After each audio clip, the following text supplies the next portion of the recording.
है, पाकिस्तान भी सुनता है, दुनिया के सब मुल्क सुनते हैं कि भारत का रक्षा मंत्री क्या बोल रहा है। ऐसी शख्सियत अपने बीच में पाकर हम धन्य हैं। मैं अभिवादन करता हूं देश के रक्षा मंत्री ठाकुर राजनाथ सिंह जी का। और जैसे मैंने कहा कि पहले ऐसे रक्षा मंत्री हैं चौपट्टी रक्षा मंत्री हैं, कोई हम पर अटैक कर जाए उसके घर में जाके ठोकने का काम करते हैं। ऐसे रक्षा मंत्री का एक बार जोरदार तालियां बजा के और अपनी जगह पर खड़े होकर अभिवादन करो। ऐसे ठाणे रक्षा मंत्री का जोरदार तालियों से अभिवादन। भारत माता की, भारत माता की, ठाकुर राजनाथ सिंह जी की बहुत बहुत धन्यवाद।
सबसे पहले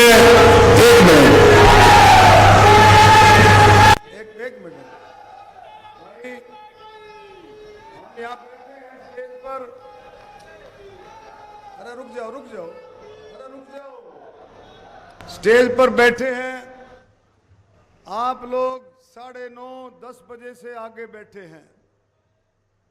और भाई बैठे बैठे स्टेज पर बैठे साइड से हमारे सरपंच साहिबान, जिला परिषद के मेंबर, हमारे और सीनियर साथी, हमारी बहनें और हमारे सीनियर ऐसे साथी उनको भी स्टेज पर होना चाहिए था।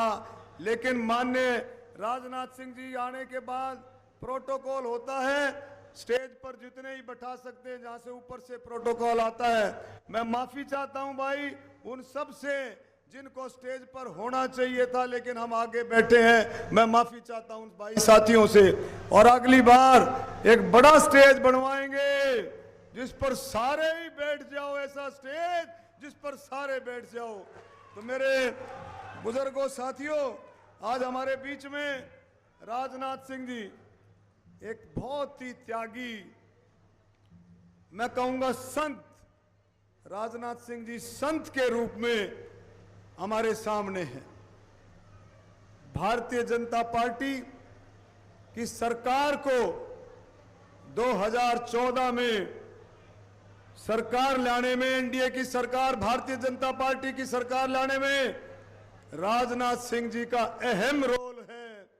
इनकी वजह से ही 2014 में सरकार आई थी, आपको याद होगा।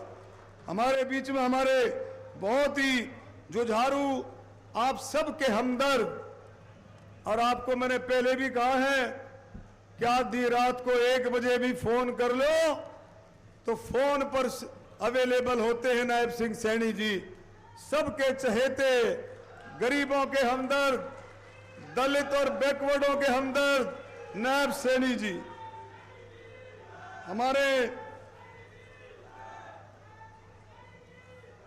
हमारे बीच में सभी हमारे मंच पर बैठे ऐसे साथी जिनकी वजह से, जिनकी मेहनत से लोकसभा रोहतक 19 में जीती, और अब भी मोदी जी के आशीर्वाद से, राजनाथ सिंह जी के आशीर्वाद से, नायब सैनी जी के सहयोग से और भाई मनोहर लाल खट्टर जी के साथ से फिर से 2024 में भी 36 बिरादरी के आशीर्वाद से आप लोग तिरंगा, जो अपना बीजेपी का झंडा, देश का झंडा, बीजेपी का झंडा फिर से गाड़ने वाले हो, फिर से गाड़ने वाले हो। तो मेरे बुजुर्गों, नौजवान साथियों, सारे साथियों ने अपनी अपनी बात कही, अपनी अपनी बात कह करके सारे साथियों ने आपको बताया कि 2019 से लेकर के 24 तक माननीय प्रधानमंत्री जी ने कितने काम किए। धारा 370, 35 से 3 तलाक, करतारपुर कॉरिडोर, और उसके बाद राम मंदिर। राम मंदिर का काम इतना बड़ा था, जब राम, भगवान श्री राम का नाम आता है तो महर्षि वाल्मीकि का नाम जुड़ता है, भगवान श्री राम का नाम आता है तो संत शिरोमणि गुरु रविदास जी का नाम जुड़ता है, भगवान श्री राम का नाम आता है तो भाई कबीर साहब का नाम जुड़ता है। इन सभी महापुरुषों के, सभी देवी देवताओं के नाम भगवान श्री राम से जुड़ते हैं। और उसके आगे किया महिला आरक्षण, 33% महिला आरक्षण, ये काम हुए इस सरकार में, मोदी जी के नेतृत्व में। बुजुर्गों, साथियों, 2014 से पहले आपने देखा किस तरह से घोटालों का, भ्रष्टाचार का बोलबाला था, और 2014 के बाद 10 साल में माननीय प्रधानमंत्री मोदी जी के नेतृत्व में ये भ्रष्टाचार और ये घोटाले बिल्कुल जड़ से खत्म किए। आप सबको पता है, छोटी छोटी बातें हैं और ये बातें आप देखेंगे कि इनकी वजह से ही घोटाले खत्म हुए, भ्रष्टाचार खत्म हुआ, और उसकी वजह है कि देश ने विकास के रास्ते पर ऊंचाइयां छुई। एक छोटा सा उदाहरण आपको दूंगा। आप देखिए 2014 और उससे पहले रेल का बजट मात्र 30,000 करोड़ रुपए रेल का बजट होता था। हम जब काम के लिए जाते थे तो रेल मंत्री कहता था पैसे नहीं है, और आज आपको हैरानी होगी कि आज 2024 में रेल का बजट 2.5 लाख करोड़ रुपए का रेल का बजट है। ये है मोदी जी की देन। 11 लाख करोड़ रुपए से ऊपर इंफ्रास्ट्रक्चर का बजट है। तो ये सारे का सारा काम किसके नेतृत्व में हुआ? मोदी है तो मुमकिन है। और एक और देखो, कभी आप सोच सकते थे कि देश हथियार भी एक्सपोर्ट करेगा? हथियार भी देश एक्सपोर्ट करेगा, और ये काम किसके नेतृत्व में हुआ?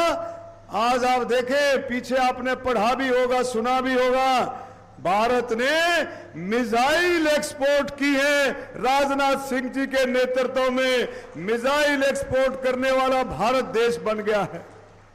तो ये बहुत सारी चीजें हैं कि हम सबको समझना चाहिए। अंत्योदय आखिरी छोर तक आपने देखा, किसानों के लिए गरीबों के लिए, दलितों के लिए, बैकवर्डों के लिए, नौजवान, कर्मचारी, व्यापारी, स्वतंत्रता सेनानी, शहीदों के लिए और भाई बुजुर्गों के लिए, खिलाड़ियों के लिए, महिलाओं के लिए, हर एक के लिए मोदी सरकार ने, हर एक कैटेगरी के लिए मोदी सरकार ने बढ़ाने का काम किया है।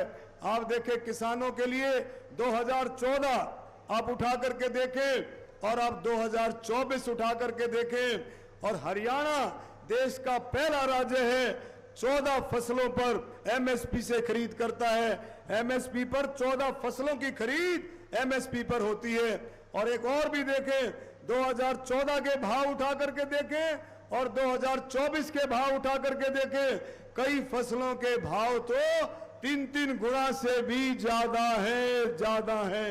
ये है मोदी जी की गारंटी और हर तबके के लिए उन्नति की। और इसी तरह से हमारे मुख्यमंत्री नायब सैनी जी, हमारे मुख्यमंत्री, इन्होंने भी भाई कलम तोड़ दी है। जब से बने हैं दिन रात मेहनत करके आप लोगों की सेवा में जुटे हैं और भाई जगह जगह हरियाणा में जगह जगह रैलियां कर रहे हैं, अपील कर रहे हैं और लोगों में जोश है, इसमें कोई शक नहीं। और मुझे पूरी उम्मीद है कि भाई राजनाथ सिंह जी, हमारे मोदी जी और नायब सैनी जी के नेतृत्व में तीसरी बार केंद्र में सरकार आएगी और भाई चिंता करने की कोई बात नहीं है। तीसरी बार हरियाणा में भी तीसरी बार सरकार बनेगी, हम गारंटी के साथ कह सकते हैं तीसरी बार सरकार बनेगी। और बने भी क्यों ना, कि मोदी जी का नेतृत्व, सबका साथ, सबका विकास, हरियाणा एक, हरियाणवी एक, सेवा ही संगठन, ये मंत्र है केंद्र सरकार के, हमारे मोदी जी के और भाई नायब सैनी जी और मनोहर लाल खट्टर जी के ये मंत्र हैं।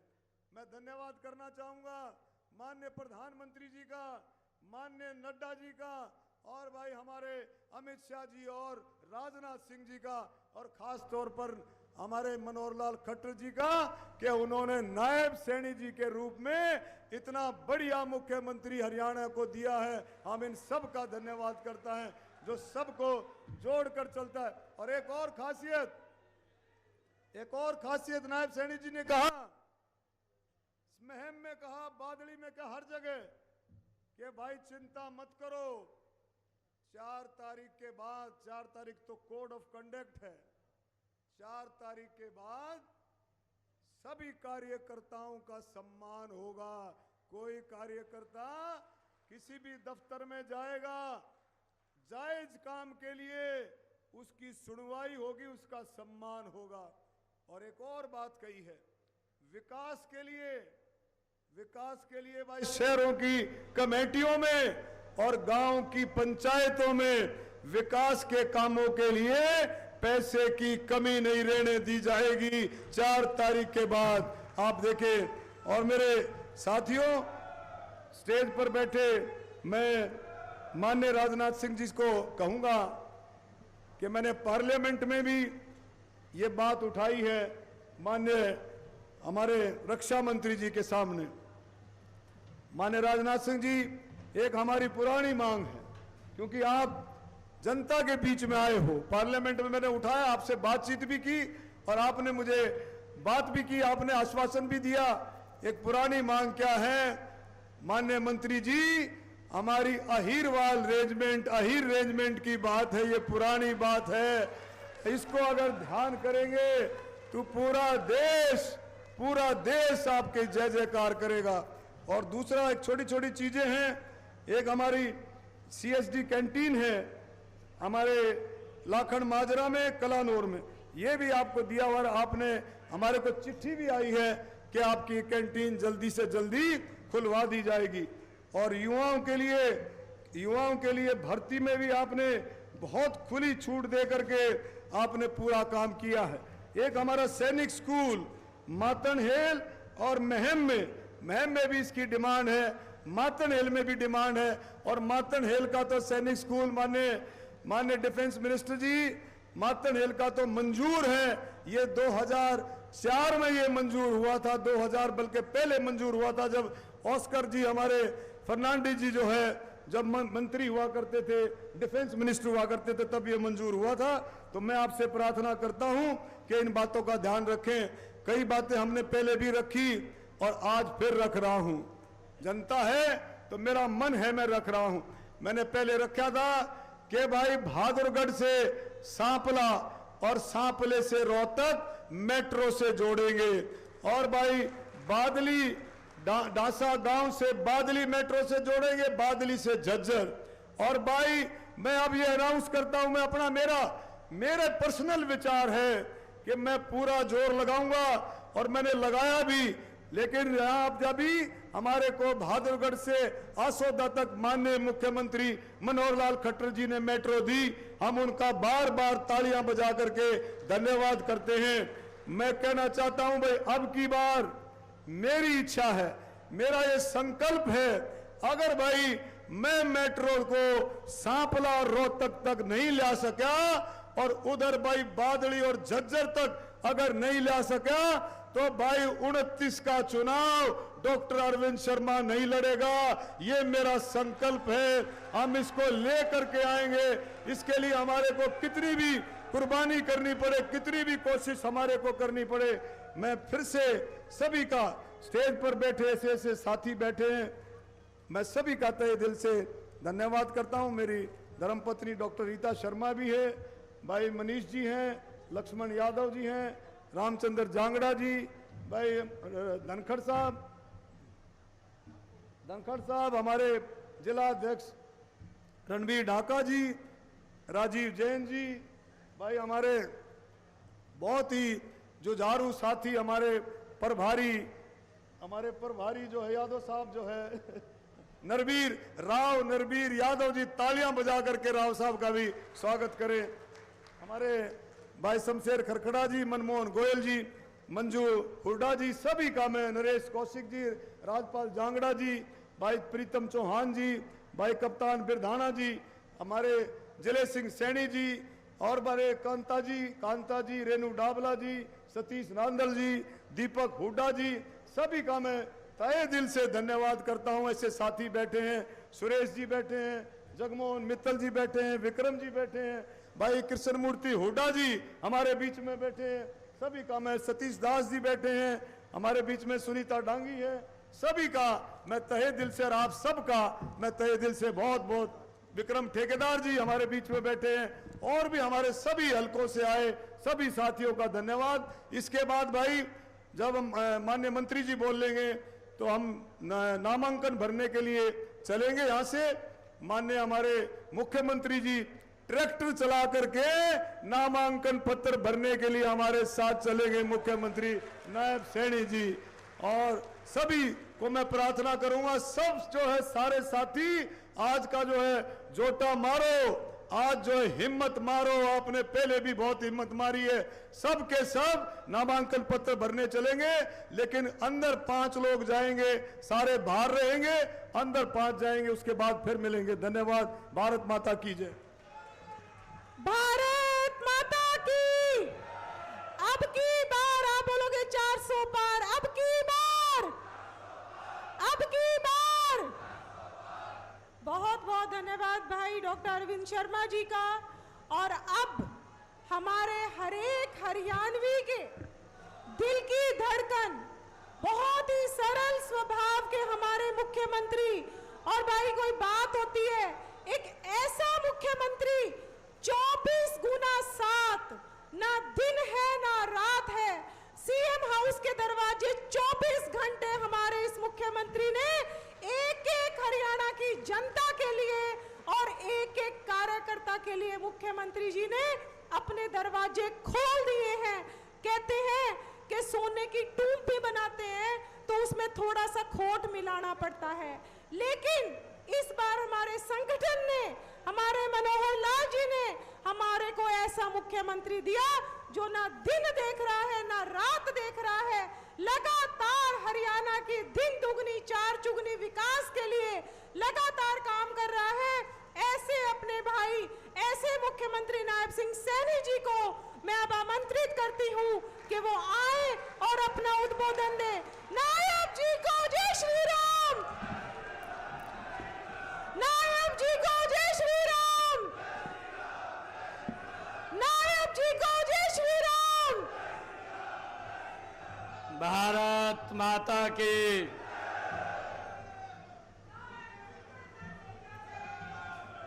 भारत माता की।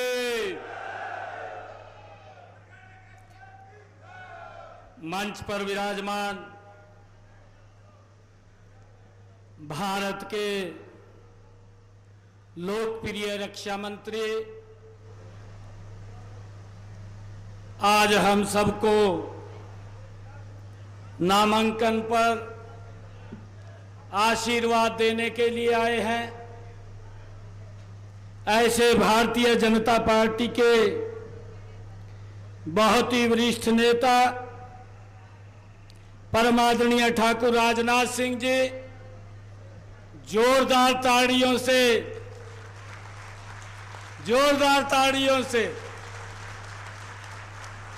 ठाकुर राजनाथ जी का स्वागत करें।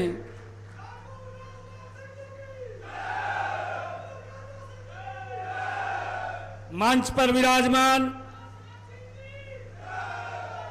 हमारे दुनिया के सबसे लोकप्रिय नेता, भारत के यशस्वी प्रधानमंत्री आदरणीय नरेंद्र मोदी जी के आशीर्वाद से जो कमल का फूल लेकर के दूसरी बार आप सबके बीच में आशीर्वाद लेने के लिए आए हैं, और जिन्होंने संकल्प लिया है कि नरेंद्र मोदी जी को भारत का तीसरी बार प्रधानमंत्री बनाना है, ऐसे हमारे लोकप्रिय प्रत्याशी डॉक्टर अरविंद शर्मा जी। मंच पर विराजमान भारतीय जनता पार्टी के राष्ट्रीय सचिव ओम प्रकाश धनखड़ जी, हमारे राज्यसभा के सांसद रामचंद्र जांगड़ा जी, हमारे कोसली के विधायक लक्ष्मण यादव जी, राव नरवीर सिंह जी, पूर्व मंत्री डॉक्टर अर्चना गुप्ता जी, प्रदेश की महामंत्री मनीष ग्रोवर जी, पूर्व मंत्री लोकसभा के हमारे संयोजक नरेश कौशिक जी, लोकसभा के प्रभारी राजीव जैन जी, कृष्ण मूर्ति हुड्डा जी, जिला के अध्यक्ष रणवीर ढाका जी, मंच पर विराजमान सभी पार्टी के नेतागण और आज इस नामांकन में भारी संख्या में उपस्थित सभी महानुभाव, मातृशक्ति, युवा साथियों, आप सबको दोनों हाथ जोड़ करके राम राम करता हूं। आज हम इतनी भारी संख्या में आदरणीय राजनाथ जी को सुनने के लिए आए हैं। आज उनका आशीर्वाद हम सबको मिलने वाला है। पिछले 10 वर्षों में आदरणीय राजनाथ सिंह जी, आदरणीय नरेंद्र मोदी जी की टीम ने इस भारत को एक नया भारत बनाने का काम इन 10 वर्षों के अंदर किया है। भाइयों, देश अगर हम 55-60 सालों का कांग्रेस का शासन देखें और 10 वर्षों का ये नरेंद्र मोदी जी का शासन देखें, भाइयों जमीन आसमान का अंतर नजर आता है। अगर कांग्रेस का शासन देखें, भाइयों भ्रष्टाचार नजर आता है, घोटाले नजर आते हैं। और अगर यहां हरियाणा के अंदर देखें, हरियाणा के अंदर भी भ्रष्टाचार नजर आता है और खाली घोषणाएं दिखाई देती हैं। किसानों को 2 रुपए का 5 रुपए का चेक दिया जाता है। और भाइयों, अगर युवाओं को नौकरी की बात होती थी, भाइयों यहीं रोहतक के अंदर तराजू लगी हुई थी, किसकी टैची में ज्यादा वजन है, तोल करके नौकरियां मिलती थी। ये हालत ये कांग्रेस के समय में था। परंतु इन देखते ही देखते 10 वर्षों में भाइयों भारत भी बदला है और हरियाणा भी बदला है। आज अगर हम देखें देश विकास की नई ऊंचाइयों को भाइयों इन 10 वर्षों के अंदर वो आगे बढ़ा है। अगर हरियाणा की बात करें, हरियाणा एक हरियाणवी एक, ये हमारी सरकार ने एक शब्द मनोहर लाल जी ने कहा, और भाइयों ये खाली शब्द नहीं था। कांग्रेस के समय के अंदर किस प्रकार से लोगों को उकसा करके भाइयों उनको बाहर निकालने का काम और दंगे कराने का काम ये कांग्रेस की सरकार करती थी, और डरा करके वोट लेने का काम ये कांग्रेस के लोग करते थे। परंतु आज इन 10 वर्षों में ना तो कहीं दंगा दिखाई देता है और देश विकास की एक नई ऊंचाइयों को छूता हुआ दिखाई देता है। और भाइयों हम देखते हैं हरियाणा के अंदर जहां नौकरियों को लेकर के बोलियां लगती थी, जहां बदलियों के अंदर बड़ा भ्रष्टाचार था, आज उसमें ट्रांसपेरेंसी आई है। आज गरीब का बच्चा बिना पर्ची बिना खर्ची के हरियाणा सरकार में नौकरी लगता है। आज ऑनलाइन ट्रांसफर हो जाती है, उसको किसी के चक्कर काटने की जरूरत नहीं है। आज ये शासन अगर दिया है इन 10 वर्षों में हमारी डबल इंजन की सरकार ने दिया है। भाइयों मैं आज आप लोगों से आज एक अपील करूंगा कि आज पूरे हरियाणा प्रदेश के अंदर और देश के अंदर एक ही माहौल बना हुआ है कि 2014 में जब ठाकुर राजनाथ सिंह जी के नेतृत्व में ये चुनाव लड़ा गया था तो भाइयों 282 सीटें इस देश के अंदर यहाँ के देश के लोगों ने दी थी और एनडीए को 335 सीटें दी थी। और जब 2019 का चुनाव आया इसी देश ने नरेंद्र मोदी जी के नेतृत्व में भाइयों 303 सीटें दे करके दूसरी बार देश का प्रधानमंत्री बनाया और एनडीए को 353 सीटें दी। और अब की बार भाइयों ये 2024 का चुनाव 4 जून को रिजल्ट आएगा। आज पूरा देश एक ही बात बोल रहा है कि अब की बार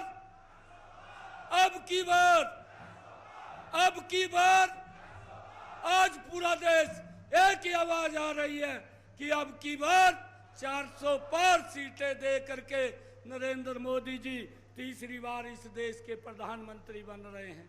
और भाइयों आप लोगों से आग्रह है कि ये आजकल कांग्रेस ये झूठ का सहारा ले रही है, उस झूठ से बचना भी है, उस झूठ से बचाना भी है।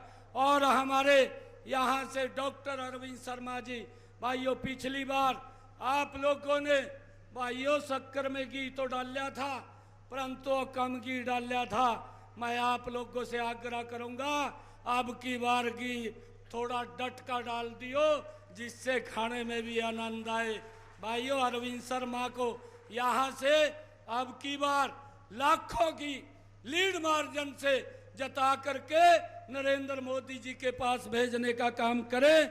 आज हमारे बीच में हम सबको आशीर्वाद देने के लिए आज इस नामांकन के अवसर के ऊपर आदरणीय ठाकुर राजनाथ सिंह जी आए हैं। मैं उनके बीच में ज़्यादा समय नहीं लूँगा क्योंकि हम सबको वो आशीर्वाद आज हमें मार्गदर्शन करने वाले हैं और ठाकुर राजनाथ सिंह जी जो बात बोलेंगे उसको हम गांठ बांध करके एक एक बूथ के ऊपर एक एक घर के अंदर जा करके यहाँ से बड़े मार्जिन से कमल का फूल खिले। और मैं जब हरियाणा का देखता हूँ तो 10 के 10 कमल के फूल खिला करके दोबारा फिर नरेंद्र मोदी जी को हरियाणा के लोग तीसरी बार प्रधानमंत्री बनाने का संकल्प ले चुके हैं।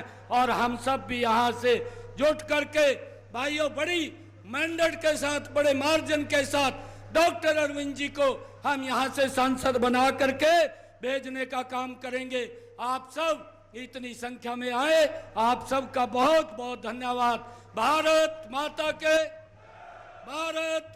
के वंदे वंदे। नरेंद्र मोदी नरेंद्र मोदी अब की बार। बहुत बहुत धन्यवाद। बहुत बहुत धन्यवाद हमारे हरियाणा के यशस्वी मुख्यमंत्री आदरणीय नायब सिंह सैनी जी का। और मैं अब एक बात आप सबको कहना चाहती हूँ कि लहरों से डरकर नौका पार नहीं होती, लहरों से डरकर कभी नौका पार नहीं होती। कोशिश करने वालों की कभी हार नहीं होती, कोशिश करने वालों की कभी हार नहीं होती। हमारे बीच हैं आज पूरे भारत के रक्षा मंत्री ठाकुर राजनाथ सिंह जी। 13 वर्ष की उम्र से उन्होंने स्वयं सेवक के रूप में काम किया और आज लगातार 60 वर्षों से, आप कल्पना कर सकते हैं, लगातार 60 वर्षों से वो इस देश की सेवा में लगे हुए हैं। 2 बार वो राष्ट्रीय अध्यक्ष रहे, कृषि मंत्री रहे, गृह मंत्री रहे और आज रक्षा मंत्री हमारे बीच में है। और आज जो मां भारती का सपूत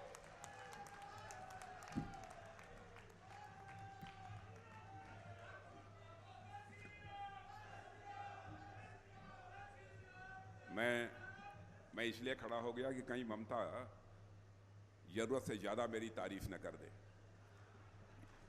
इसलिए मैंने सोचा कि उनके आमंत्रित करने के पहले ही आप सबके सामने मैं खड़ा हो जाऊं। हमारे नवनियुक्त मुख्यमंत्री हरियाणा श्रीमान नायब सिंह जी सैनी, अरविंद शर्मा जी हमारे सांसद प्रत्याशी, भारतीय जनता पार्टी के राष्ट्रीय सचिव श्री ओम प्रकाश जी धनखड़, राज्यसभा सांसद रामचंद्र जी जांगड़ा, विधायक कोसली श्री लक्ष्मण जी यादव, प्रदेश महामंत्री अर्चना गुप्ता, राजीव जैन, लोकसभा प्रभारी श्री नरेश कौशिक, लोकसभा संयोजक श्री मनीष ग्रोवर, श्री कृष्णमूर्ति हुड्डा, श्री रणवीर सिंह जी ढाका, श्री संतीश नांदल, श्रीमती रेणु डावला, श्री अजय बंसल, श्री राजपाल जांगड़ा, श्री मनमोहन गोयल, श्री अरविंद यादव, श्रीमती मंजू हुड्डा, श्री कप्तान विरधाना, श्री शमशेर खरकड़ा, श्री विक्रम कादियान, डॉक्टर राकेश और श्रीमती रीटा शर्मा। यहाँ मौजूद मेरे सभी सम्मानित बहनों एवं भाइयों, लंबे अरसे के बाद शायद इस स्थान पर किसी सार्वजनिक सभा को संबोधित करने के लिए आप सबके सामने मैं खड़ा हुआ हूँ। लंबे समय के बाद आया हूँ, फिर भी आप लोगों ने बहुत ही गर्मजोशी के साथ स्वागत किया है। आप लोगों ने फूलों का गुलदस्ता देकर स्वागत किया है और यहाँ की आन बान शान की प्रतीक पगड़ी भी मेरे सिर पर बैठाकर आपने स्वागत किया है। शौर्य और पराक्रम की प्रतीक यह जो गदा होता है वह भी देकर आपने स्वागत किया है। लेकिन मैं जानता हूं भारत की परंपरा है और शिष्टाचार का तकाजा है, स्वागत और अभिनंदन अथवा सलाम दुआ कभी एक तरफा नहीं होना चाहिए। इसलिए मैं भी अपनी तरफ से शीश झुकाकर आप सभी बहनों भाइयों का हार्दिक अभिनंदन करता हूं, आप सभी का मैं स्वागत करता हूं। बहनों भाइयों, चुनाव की घोषणा होने के बाद हरियाणा में मेरा यह पहला कार्यक्रम है। देश के अधिकांश राज्यों में कार्यक्रम कर चुका हूं, लेकिन हरियाणा का यह पहला कार्यक्रम है। और आज इस कार्यक्रम में आपके हरियाणा के मुख्यमंत्री, युवा मुख्यमंत्री श्री नायब सिंह जी सैनी भी यहां पर उपस्थित हैं। मैं सबसे पहले अपनी तरफ से भी उनको हार्दिक बधाई देता हूं, शुभकामनाएं देता हूं और आप सभी से मैं चाहूंगा कि एक ऐसे नौजवान मुख्यमंत्री का तालियां बजाकर स्वागत किया जाना चाहिए, उन्हें शुभकामनाएं दी जानी चाहिए।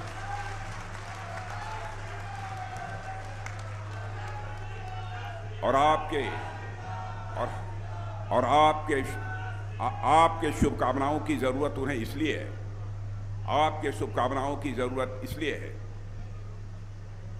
केवल हौसला अफजाई नहीं, आशीर्वाद में बहुत बड़ी ताकत होती है मेरे बहनों भाई।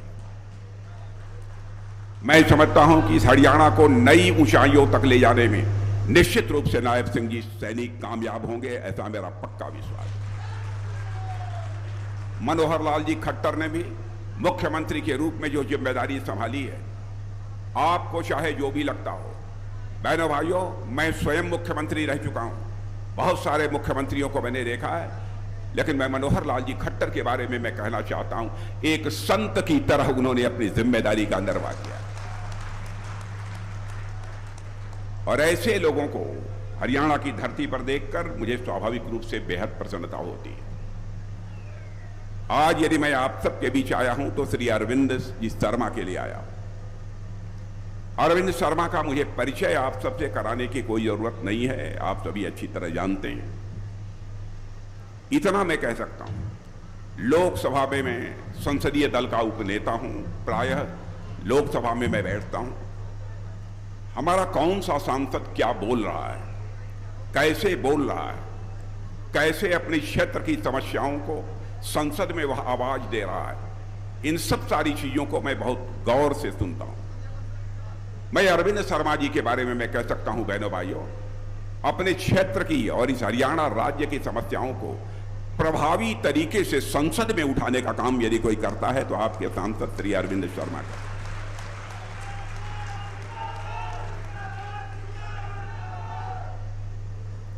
और जहां तक लोकसभा चुनाव का प्रश्न है, लोकसभा चुनाव में गुजरात के सूरत से भारतीय जनता पार्टी के विजय का श्री गणेश बहनों भाइयों हो चुका है। समाचार पत्रों से आपको जानकारी प्राप्त होगी कि सूरत संसदीय निर्वाचन क्षेत्र में गुजरात में हमारा भारतीय जनता पार्टी का प्रत्याशी निर्विरोध निर्वाचित हुआ है। मेरे भाई, निर्विरोध निर्वाचित हुआ है। कांग्रेस के लोगों ने उनके निर्विरोध निर्वाचित होने के बाद यह कहा, यह तो लोकतंत्र की हत्या की जा रही है। बराबर कांग्रेस ने इस देश की जनता की आंखों में धूल झोंककर समर्थन हासिल करने की कोशिश की है। मैं कांग्रेस के दोस्तों से पूछना चाहता हूं, क्या आपको नहीं मालूम है, आजाद भारत में इसके पहले 28 बार निर्विरोध प्रत्याशी, निर्विरोध सांसद बने हैं। और एक बार यदि भारतीय जनता पार्टी का प्रत्याशी निर्विरोध यदि निर्वाचित होता है, लोकतंत्र खतरे में हो गया। और 20 बार निर्विरोध सांसद यदि किसी एक दल के जीते हैं तो कांग्रेस के जीते हैं। उस समय लोकतंत्र संकट में नहीं था और आज आपका लोकतंत्र संकट में पड़ गया। और बहनों भाइयों, देखिए इधर अमेठी और रायबरेली में यह कांग्रेस पार्टी जल्दी हिम्मत नहीं कर पा रही थी अपने प्रत्याशियों की घोषणा करने के लिए। बराबर राहुल जी अमेठी से चुनाव लड़ा करते थे, भग गए वहां से हारने के बाद, चले गए केरल के वायनाड में। अब उनसे कहा जा रहा था कि अमेठी से लड़ जाओ। लोग चाहते थे उनकी पार्टी के कि अमेठी से लड़ें, लेकिन अमेठी से लड़ने की हिम्मत उन्होंने नहीं जुटा पाई है। अमेठी का रण उन्होंने छोड़ दिया है मेरे बहनों भाइयों। और मैं कहना चाहता हूं, कहीं ऐसा न हो कि राहुल जी का नाम रण छोड़ देने के कारण आगे जाकर कुछ और रख दें लोग, मुझे इस बात की चिंता हो रही है। अब वो रण छोड़ने वालों को क्या कहा जाता है, मुझसे बेहतर आप जानते हैं, मैं वह नाम नहीं लेना चाहता हूं। ऐसे लोग देश का नेतृत्व करना चाहते हैं। बहनों भाइयों, देश का नेतृत्व करने के लिए 56 इंच का सीना होना चाहिए, मजबूत कलेजा होना चाहिए। बहनों भाइयों, वही चुनाव लड़ सकता है।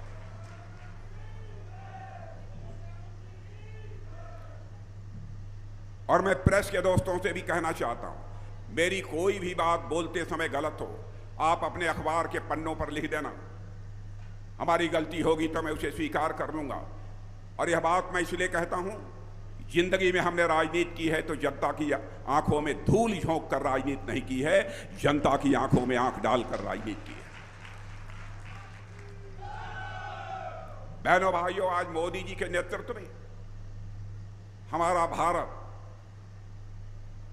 तेजी के साथ आगे बढ़ रहा है। नई ऊंचाइयों को हासिल करने में हमारा भारत यह कामयाब हो रहा है। एक नई सोच के साथ नए भारत का निर्माण होते हुए भारत ही नहीं, सारी दुनिया अपनी आंखों से देख रही है। नई सोच के साथ नए भारत का निर्माण होते हुए सारी दुनिया आज यह देख रही है। मैं यह नहीं कहना चाहता इसके पहले की किसी सरकार ने कोई काम ही नहीं किया, थोड़ा बहुत सभी ने काम किया है। लेकिन इतनी बात मैं दावे के साथ कह सकता हूं, विकास की तेजी मोदी जी के शासनकाल में जितनी रही है बहनों भाइयों, इसके पहले आजाद भारत में किसी भी दल की सरकार के शासनकाल में उस प्रकार की विकास की तेजी देखने को नहीं मिली है जैसी कि मोदी जी के नेतृत्व में काम करने वाली सरकार में हमको वह विकास की तेजी देखने को मिली है। आज चले जाइए अंतर्राष्ट्रीय मंचों पर, पहले भी हम लोग दुनिया के दूसरे देशों में जाते थे, दुनिया के विभिन्न देशों के सारे प्रतिनिधि इकट्ठा होते थे। अंतर्राष्ट्रीय मंचों से पहले भी भारत के लोग अपने विचार व्यक्त करते थे। लेकिन बहनों भाइयों, मैं आपको बतलाना चाहता हूं, पहले भारत दुनिया के मंचों पर, अंतर्राष्ट्रीय मंचों पर कुछ बोलता था तो लोग भारत की बातों को जितनी गंभीरता पूर्वक लिया जाना चाहिए लोग नहीं लेते थे। लेकिन आज यदि अंतर्राष्ट्रीय मंचों पर भारत कुछ बोलता है तो सारी दुनिया कान खोलकर सुनती है कि भारत बोल क्या रहा है। यह भारत की हैसियत सारी दुनिया में बनी। धन दौलत के आकार के मामले में, धन दौलत के आकार के मामले में बहनों भाइयों, 2004 से हमारा भारत, जब उसके पहले आदरणीय अटल बिहारी वाजपेयी जी थे, धन दौलत के आकार के मामले में हमारा यह भारत दुनिया के देशों में 11वें स्थान पर खड़ा था। 10 वर्षों तक, उसके बाद 2014 तक डॉक्टर मनमोहन सिंह जी के नेतृत्व में यहां सरकार काम करती थी, फिर भी हमारा भारत 11वें नंबर से ऊपर नहीं जा पाया। अर्थव्यवस्था के आकार, इकॉनमी की साइज, धन दौलत का आकार, इसके मामले में 10 वर्षों के बाद भी 2014 तक यह भारत दुनिया में 11वें स्थान पर खड़ा था। लेकिन हमारे प्रधानमंत्री मोदी जी ने करिश्माई काम किया मेरे बहनों भाइयों। 7-8 वर्षों के अंदर धन दौलत के आकार के मामले में, अर्थव्यवस्था के आकार के मामले में जो भारत दुनिया के देशों में 11वें स्थान पर था, वह जंप लेकर मेरे बहनों भाइयों आज 5वें स्थान पर पहुंच गया। और मैं नहीं, दुनिया के बड़े बड़े अर्थशास्त्री, बड़े बड़े विद्वान, अंतर्राष्ट्रीय मुद्रा कोष, इंटरनेशनल मॉनेटरी फंड जिसे कहते हैं, सभी डंके की चोट पर यह दावा कर रहे हैं कि भारत दुनिया में तेजी से आगे बढ़ने वाली अर्थव्यवस्था है। और ऐसे ही यदि आगे बढ़ता रहा भारत तो 2027 आते आते, यानी आज के 2.5-3 साल के बाद, भारत दुनिया के टॉप 3 कंट्रीज में आकर खड़ा हो जाएगा मेरे भाई।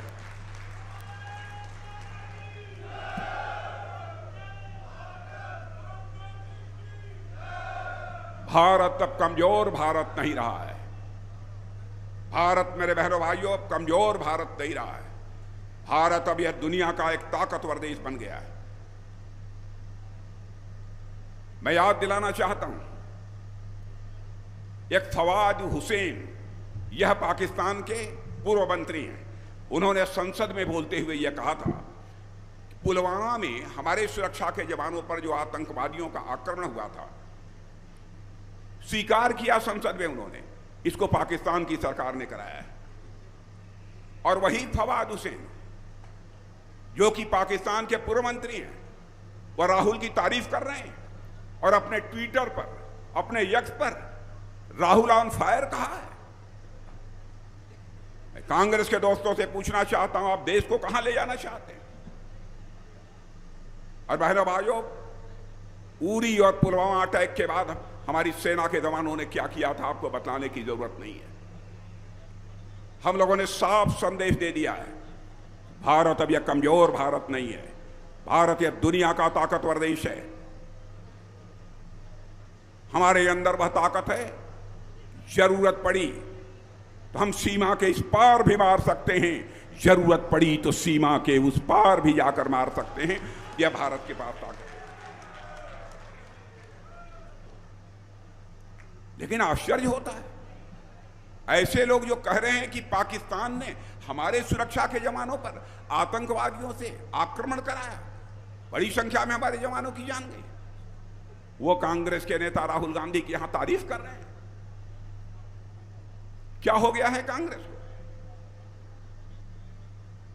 बहनों भाइयों, आप पक्का यकीन रखिए, यह चुनाव भी निपट जाएगा ठीक तरीके से, लेकिन इसी चुनाव में कांग्रेस भी ठीक तरीके से निपट जाएगी, इसका पक्का विश्वास है। हमारी सरकार ने क्या क्या काम किया है बहुत विस्तार में जाकर आपको बताने की जरूरत नहीं है, लेकिन कुछ करिश्माई काम जिसकी मैं यहां चर्चा करना चाहूंगा। किसान भाई यहां पर बैठे हैं, मैं भी किसान का बेटा हूं, मैं भी गांव का रहने वाला हूं, किसान परिवार का। बहनों भाइयों, जो आज यूरिया खाद आपको 286 रुपया बोरी मिल रही है, जाकर अमेरिका में देख लीजिए, यही यूरिया खाद लोगों को 3000 रुपये प्रति बोरी मिल रही है। पाकिस्तान में चले जाइए, वहां पर लगभग 750 रुपये की यूरिया की बोरी मिल रही है, तो बांग्लादेश में 800 रुपये की मिल रही है। किसी भी सूरत में यूरिया खाद की कीमत न बढ़ने पाए, यह संकल्प यदि किसी ने लिया तो हमारे प्रधानमंत्री मोदी जी ने लिया। बहने भाइयों, किसानों के हितों को ध्यान में रखते हुए मिनिमम सपोर्ट प्राइस का जहां तक प्रश्न है, ऐसे बहुत सारे किसानों से जुड़े मुद्दे हैं। अब जहां तक किसानों को मदद करने की बात थी, प्रधानमंत्री किसान सम्मान निधि के अंतर्गत जो काम आज आजाद भारत में कोई प्रधानमंत्री नहीं कर पाया, उस काम को हमारे प्रधानमंत्री ने किया। और बहनों भाइयों, आज भारत की जो ताकत बढ़ी है, आप लोगों का बहुत बड़ा योगदान है। और आज हमारी हैसियत यह हो गई है कि एक घटना की जानकारी आपको देना चाहता हूं। अभी आपको जानकारी होगी, पिछले 2 वर्षों से रूस और यूक्रेन के बीच युद्ध चल रहा है। रूस की तरफ से बराबर मिसाइलें चल रही हैं, बम चल रहे हैं, गोले चल रहे हैं, तोप चल रही है। बड़ी संख्या में लोग यूक्रेन में मारे गए, और यूक्रेन की तरफ से भी रूस के ऊपर बराबर बम, तोप, गोले और मिसाइलें चलाई जा रही हैं। बड़ी संख्या में लोग मारे जा रहे हैं। जब 2 साल पहले यह रूस और यूक्रेन का युद्ध प्रारंभ हुआ था, हमारे बहुत सारे बच्चे, भारत के रहने वाले बच्चे, कोई मेडिकल की शिक्षा ले रहा था, कोई इंजीनियरिंग की शिक्षा ले रहा था, कोई मैनेजमेंट का कोर्स कर रहा था। भारत में रहने वाले उनके माता पिता बहुत चिंतित हुए कि लगातार रूस की तरफ से मिसाइलें और बम चल रहे हैं, क्या होगा हमारे बच्चों का। उनकी जिंदगी को लेकर स्वाभाविक रूप से भारत में रहने वाले जो उनके माँ पिता थे, उनको चिंता हुई। उनका एक प्रतिनिधिमंडल हमारे प्रधानमंत्री से मिला और कहा, मोदी जी, चाहे जो कुछ भी हो, हमारे बच्चों को आप यूक्रेन से बाहर निकालिए और उन्हें भारत ले आइए। बहनों भाइयों, कितना कठिन काम था।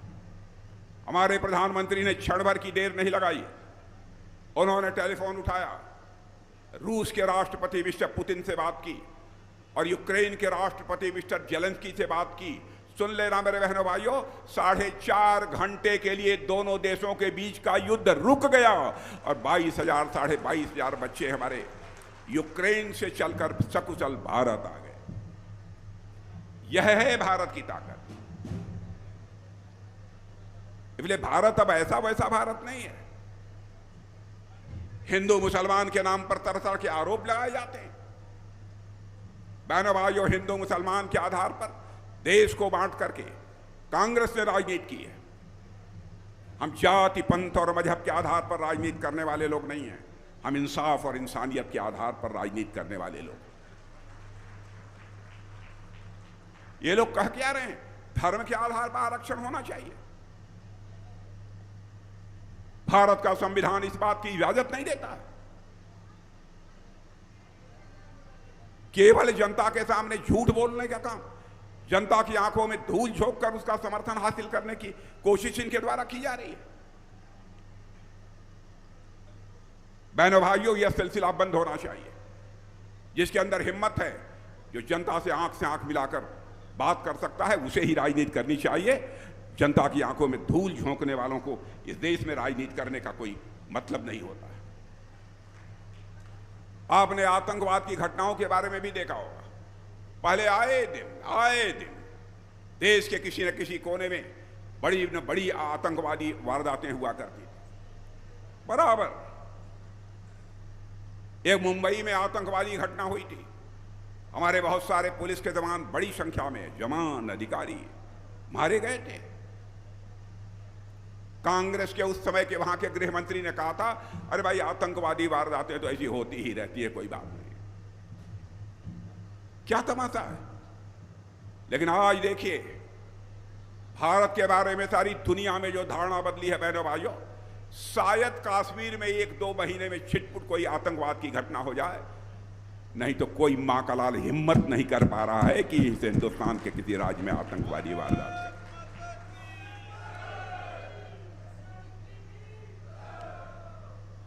अब इन सब सारे लोगों के हौसले पस्त पड़े हुए हैं,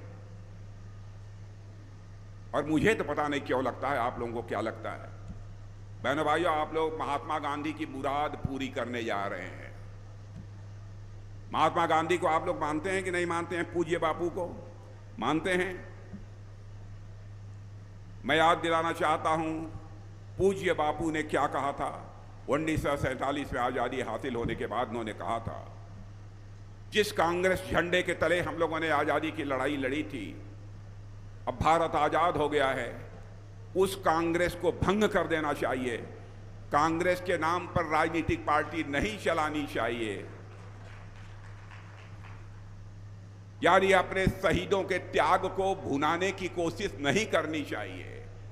अपने काम के आधार पर, अपने परफॉर्मेंस के आधार पर नेताओं को वोट हासिल करना चाहिए। लेकिन किसी ने महात्मा गांधी की बात नहीं सुनी आजादी हासिल होने के बाद। बहनों भाइयों, मैं आज आपसे अपील करना चाहता हूं, बापू की 1947 में कांग्रेस को भंग करने की जो मुराद थी, उनकी जो इच्छा थी, वह पूरी नहीं हो पाई थी। लेकिन इस बार के चुनाव में बापू की उस इच्छा को पूरी कर दो आप, मैं यही आपसे अपील करने आया। महात्मा गांधी ने यह भी कहा था कि हम देश से गरीबी को मिटाना चाहते हैं।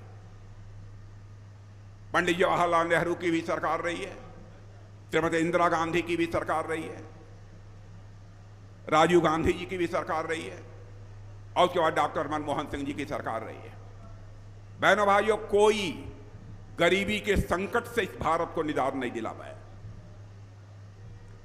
लेकिन आज मैं नहीं कह रहा हूं, नीति आयोग ने, अंतर्राष्ट्रीय मुद्रा कोष ने, इंटरनेशनल मॉनेटरी फंड ने यह कहा है, भारत में भारत के प्रधानमंत्री मोदी जी ने करिश्माई काम किया है। 25 करोड़ लोगों को गरीबी के संकट से बाहर निकालने में किसी देश ने कामयाबी हासिल की है तो उस देश का नाम है भारत। हम लोगों ने 25 करोड़ लोगों को उस संकट से बाहर निकाला।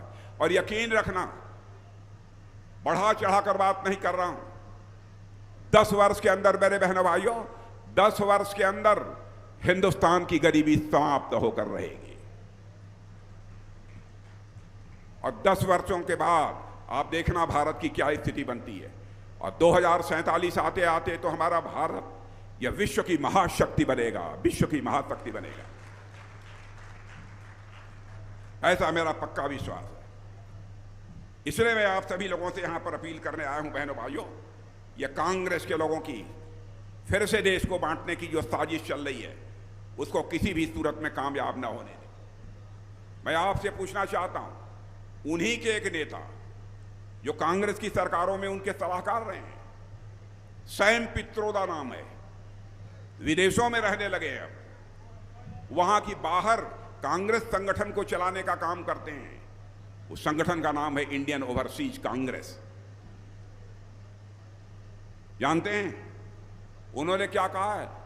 अमेरिका में, दुनिया के कई देशों में इस प्रकार की व्यवस्था है कि घर का मुखिया जब मर जाए, उसकी मृत्यु हो जाए, तो उसके पास जो संपत्ति है, 100 पैसे की संपत्ति है, तो 100 पैसे में 55 पैसा या सरकार के खजाने में जमा कर दिया जाना चाहिए, और जो 45 पैसा बचेगा वो परिवार के लोगों को मिलेगा। आप लोगों को यह मंजूर है? आप लोगों को यह मंजूर है? यह कांग्रेस के लोग कह रहे हैं। बहनों भाइयों, ये देश को कंगाल बनाना चाहते हैं। लेकिन मैं जानता हूं कि हमारे देश की जनता अब राजनीतिक दृष्टि से अब काफी जागरूक हो चुकी है। अब देश की जनता को कोई दुनिया की ताकत गुमराह नहीं कर सकती। आज मैं अपनी सारी कामयाबियों के लिए आपसे चर्चा कर रहा हूं, तो इसका मतलब यह नहीं है कि हमको कोई नाकामयाबी नहीं मिली है। हम लोगों को नाकामयाबी भी मिली है। अब एक घटना की जानकारी आपको देना चाहता हूं। बहनों भाइयों, चंद्रमा पर पहुंचने के लिए हमारे वैज्ञानिकों ने चंद्रयान 2 तैयार किया।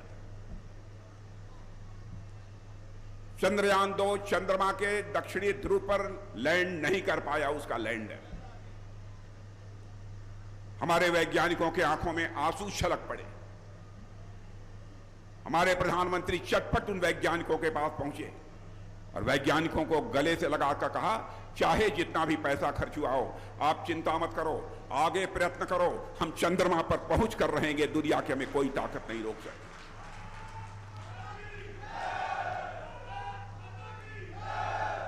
चंद्रयान 2 का वह हमारा अभियान सफल नहीं हो पाया था, हमें कामयाबी नहीं मिली थी। लेकिन जब वैज्ञानिकों की हौसला अफजाई हमारे प्रधानमंत्री ने की, तो उन्हीं वैज्ञानिकों ने 1-1.5 साल के अंदर एक तीसरा चंद्रयान 3 छोड़ा और वह चंद्रयान 3 चंद्रमा के दक्षिणी ध्रुव पर पहुंचकर अपना लैंडर वहां उतारने में कामयाब हो गया। बहनों भाइयों, और चंद्रमा पर पहुंचने वाला दुनिया का यह भारत, हमारा और आपका देश, यह भारत, यह पहला देश बन गया। यह कोई छोटी उपलब्धि नहीं है। ऐसी बहुत सारी हम लोगों की शानदार उपलब्धियां हैं। बहनों भाइयों, भ्रष्टाचार बहुत बड़ा रोग है। मैं जानता हूं भ्रष्टाचार ये कोई छोटा मोटा रोग नहीं है। मैं यह दावा नहीं करता कि भ्रष्टाचार हमारी सरकार आएगी एकदम जड़ मूल से उखाड़ कर फेंक देगी। लेकिन याद दिलाना चाहता हूं, राजीव गांधी जी ने एक बार भाषण देते हुए यह कहा था, मैं क्या करूं, 100 पैसा दिल्ली के बैंक से मैं भेजता हूं नीचे, बामुश्किल लोगों के पास 14 पैसा पहुंच पाता है, 86 पैसा यह भ्रष्टाचार की भेंट चढ़ जाता है। लाचार थे प्रधानमंत्री राजीव गांधी जी, लेकिन उस चुनौती को यदि किसी ने स्वीकार किया मेरे बहनों भाइयों, तो हमारे प्रधानमंत्री मोदी जी ने स्वीकार किया। और आपने देखा जनधन खाता, जीरो बैलेंस अकाउंट खोलने का फैसला हमारे प्रधानमंत्री ने लिया। और मैं सच बताऊं, सरकार बनी थी, मीटिंग प्रधानमंत्री ले रहे थे, गृह मंत्री होने के नाते मैं भी बैठा हुआ था। मैंने मोदी जी से पूछा कि मोदी जी, यह जीरो बैलेंस अकाउंट, बिना पैसे के लोगों का खाता खोल दिया जाए, यह क्यों कर रहे हैं? कह राजनाथ जी, मीटिंग समाप्त हो जाएगी तो मैं चर्चा करूंगा, इससे भारत में करिश्मा होने वाला। बहनों भाइयों, ईमानदारी की बात है, उस समय हमारी भी समझ में बात नहीं आई थी। लेकिन आपने देखा लोगों के खाते खुल जाने का परिणाम क्या हुआ। जनधन, आधार, अब मोबाइल, तीनों को मिलाकर हमारे प्रधानमंत्री ने ऐसे त्रिमूर्ति तैयार कर दी कि यदि दिल्ली से बैंक से 100 पैसा चलता है तो 100 का 100 पैसा आपकी जेब में पहुंचता है। एक पैसा भी भ्रष्टाचार की भेंट नहीं चढ़ने वाला।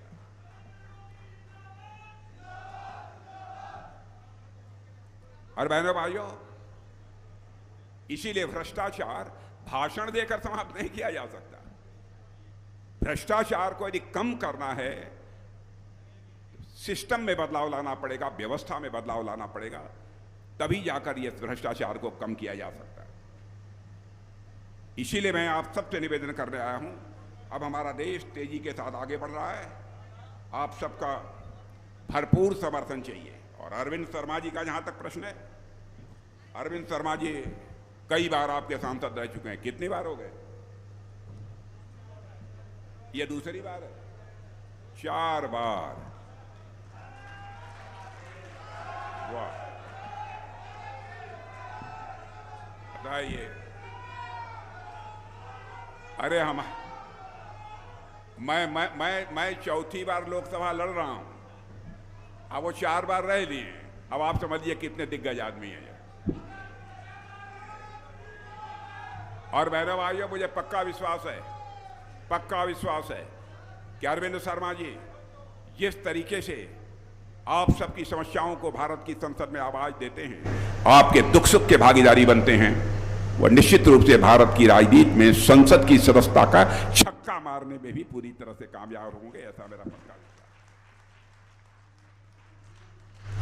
उनकी विनम्रता, शालीनता, उसका मुझे परिचय कराने की आवश्यकता नहीं है, आप सब अच्छी तरह जानते हैं।